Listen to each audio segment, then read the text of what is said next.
Hey, today I want to talk about pain. Now, I want to specify when I say pain, I'm talking about needing pain or me needing pain, and I will be explaining that now. I've tried to understand why pain is continually a core part of my life, along with suffering, and I've attempted, without grace, to take an unbiased view on why this is.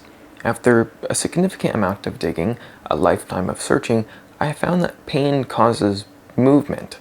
Pain causes a reaction. When someone twists your skin or simply harms you in some way, what do? You might just take it, but most get away from that pain. It stimulates movement. It is this stimulation that forces me in a direction.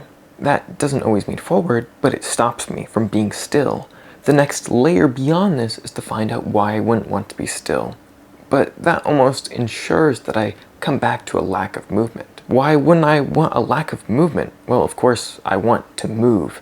This might bring us back to another very fundamental need to do. It doesn't matter what is being done. We can convince ourselves that there is a higher purpose and meaning. That's fine, but in the end, we just need to do something. If we aren't doing something, we're bored, we're going insane.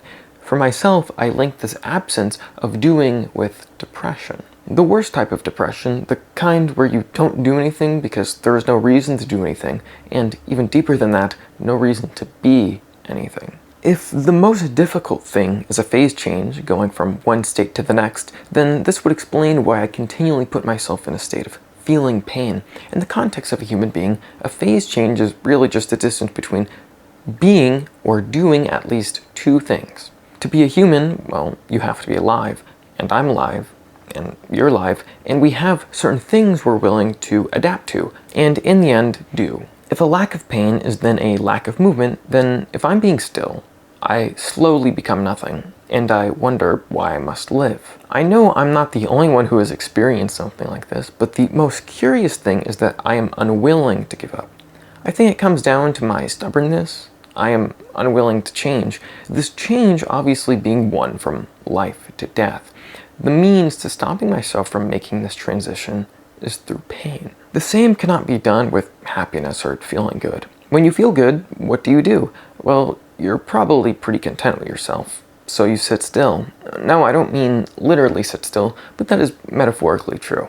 It means you stick with whatever is, and that's that, because if it felt bad, you wouldn't need to move away from it. If it feels good, you might sink more into it, but that sinking motion is, as you'd imagine, quicksand. As we've already seen, I'm at my worst when in such a state. When lacking motion, I am depressed, and if left there for long enough, I might wonder why I would ever want to leave it. Why I have to experience the stillness in the first place. This then leads to me pondering a means of escape. This might all sound a bit masochistic, and maybe it is, but that's not how I want to view it. I'm not experiencing or feeling pleasure as a result of the pain. The pain is a reminder that I am alive, and it forces me to continually stay alive. Without the pain, I immediately want to sink back into the pool of nothingness. Maybe deep down that's really what I want, but like said already, I'm unwilling to change, at least for the moment, and others don't want that either, it seems. It would only be fair to analyze and make mention of at least a few things I do to cause me pain, and then view the things outside of my control, which also cause me pain. There is some inherent pain with creation, at least in my experience. I feel strain when writing these words, thinking about what I want to say it, how it might be interpreted, and how to avoid sounding too samey. I think about the words themselves more than this, and there are, of course, the subconscious choices being made of how to say a thing and then correcting that later. Even avoiding the action at hand, there is also all the time spent thinking about the action, thinking about writing, thinking about what to write, what I'm failing to write about, how I could write better, and so on. It all eats and gnaws away at whatever is left of my mind. I haven't drawn in ages, but it was much of the same strain, just at a more rudimentary or basic level. Pain felt from literal wrist pain all the way to being able to grasp proper perspective and execute that on the paper. I wouldn't want to include something like music in this case, as I have not made music, nor have I attempted to. At most, I have thought about it a little bit, not about what I wanted, but about what could be done, and then recorded that here and there. Along with that, I have found myself sometimes recording a little, playing around without much intention. These things I wouldn't assign the same label as creation as I might apply it to writing, but you could say that something is created, although this goes to show two things: how I view music and how I view creation. In my mind, creation must have some amount of intent or quality or something along the lines of finalization, and because I fail to meet those criteria, I'm unwilling to call it creation. There is also the truth in my fear of feeling, and music can force you to feel whether you like it or not. And because of that, I actively avoid learning how to make music. That's a lot of words, but I need to get to the pain part. There is both physical and mental pain, but at times one has more precedence over the other. The mental pain mostly has to do with thinking about the choices available, the relationships between those choices, and the new relationships available once a choice has been made. Keeping track of this can be tiring, and doing it quickly is even more tiring. However, there are times where I can do this with some level of competency, but the next level is assessing what relationships or paths I want to go down. With so many choices, I have to assess what I want and then execute that want and think about what I want next, while remembering where I came from and where I'm going next. This is mentally hard work, at least it is for me, at the level I'm at. That mental pain differs in quality and quantity depending on the instrument as well. Guitar offers more choices, and so, like you'd imagine, is more difficult mentally than something like bass.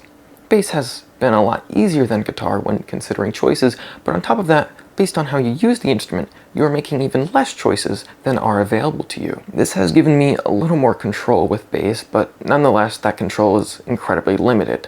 With piano, there are a lot of easily executable choices, but it comes down to being able to find and execute a choice with agility and grace, and maintaining and increasing the complexity of the series of choices. With piano, more than bass or guitar anyway, there's a unique, probably beginner, mental, physical link. With guitar or bass, you're making choices with your left hand. The right hand is executing those choices, much like an officer commanding his minions.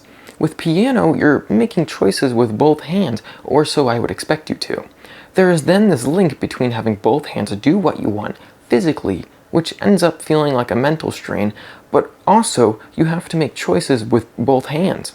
Generally, you can influence one hand to follow the other, and that's how I view music, and what tends to be the easiest way to capture the two-handedness. There is some sort of pattern which allows there to be a feeling or sense of order that can allow one body part to do one thing while the other is off doing something else. Yes, literally they are moving different ways, but they are working towards the same goal. Well, I say all this because it hurts to do this properly.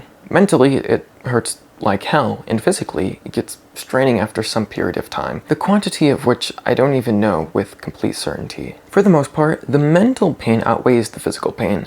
There are some good questions to ask in response to my reasoning as to the justification or reasoning of this pain. One simple one is, why don't you exercise then?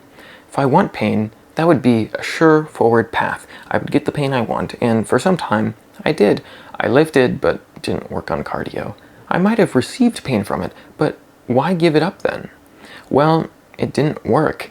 I don't know why, but it didn't. However, when I'm mentally tearing, it works. The physical pain I feel, as a result of my actions, mind you, is always minimal, usually dealing with my hands or wrists at most. Not much pain versus pushing your body to its limits. This mental pain versus physical pain can actually link us back to pain that's outside of my control, my body. We might now be thinking about pain a little more abstractly.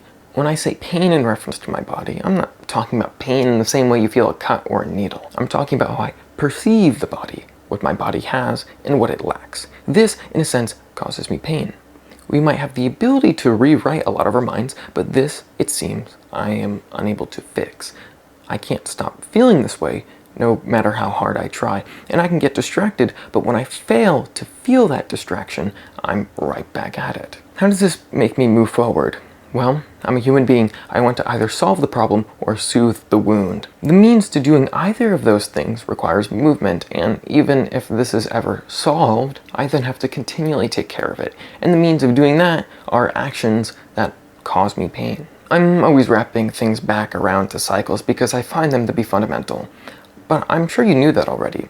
You can probably see how this is a cycle as well. You cause the pain to create the movement which then both works to tend to the wound with one hand and then cutting with the other. I'm always in a state of tending to wounds that are always being created. As long as there is pain, there is something to peer into, acknowledge, and learn. You want to know why you feel the pain, and you'll do everything you can to find out why that is. By trying to find out why you feel the pain or what is causing the pain, you thereby are causing yourself more pain. All actions are painful. To act is to experience pain. I don't mean to say this happens the same for everyone, but for me, this is much of how it works. If this is a fundamental system of my functioning, how do we assess when I've gone too far? Well, it's only seen after I've gone over the limit.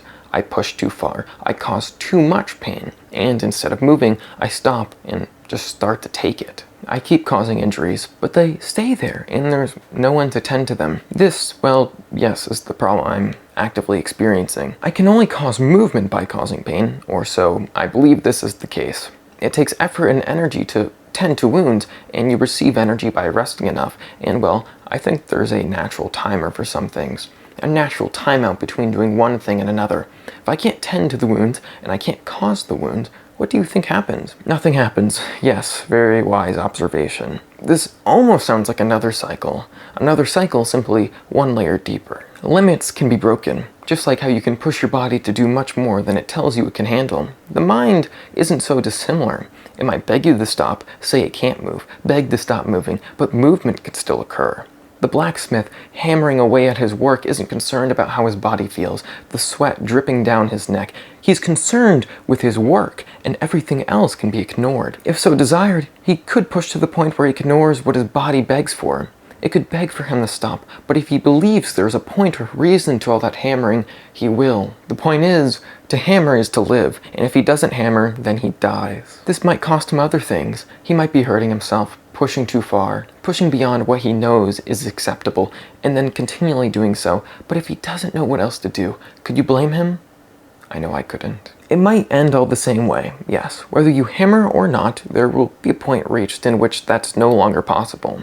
A broken machine, instead of stopping and cooling down, will hammer and hammer on even harder, faster, which, usually anyway, causes it to stop working. I'm not a machine though, I'm a person, and I can force myself to continue hammering, but it comes at a cost. In a sense, I'm a broken machine, and because I have the ability to reason and rationalize, those abilities have caused me to believe that the best thing I can do is push my limits, ignore the wounds, and move forward no matter what. The problems are all the blood I'm losing, the inability to feel my body, and the slowing and finally ending of my movements. This might sound destructive, and maybe it is, but when isn't there destruction at the cost of construction? There are always things that must be destroyed in order for other things to be constructed. To cut the tree, to mine in the mines, to move the supplies, someone and something has to do this. We destroy in order to reconstruct and build elsewhere. This might be a scary thing, and it might damage things in the long run, but we don't know better, or we're unwilling to acknowledge the damage caused. If it works, we continue doing it, and continue ramping up the quantity of the action. If it doesn't, we take a step back and find another approach. In this case, I have no other approaches. I want it all to burn. I want to tear it all apart. Nothing should be left. This isn't a wish to die, but instead a wish to be reborn. If I couldn't be born what was right the first time, then maybe, just possibly, a second time would do the trick. Is it destructive, or is it all that can possibly be created at this point? I must feel pain, while at the same time, I need to cool down and get away from that pain. To properly fix things, to heal the open wounds, is an unlikely feat. I need the pain to move, and if I don't move, I want to never think about moving, or ever be moving again. I inflict this pain myself, along with factors outside of my control causing me pain, which causes movement, but that movement isn't always available. Energy is required for movement, and rest is needed to replenish that energy. A vicious cycle is then created. To fully heal and then inflict smaller wounds is not an option. In order to stop that cycle, limits must be broken, and any system saying that I have gone too far have to be ignored. Pain will continue to be a fundamental part of my life, being the force to move me, not necessarily forward, but anywhere from the quicksand. I don't want to be in the quicksand.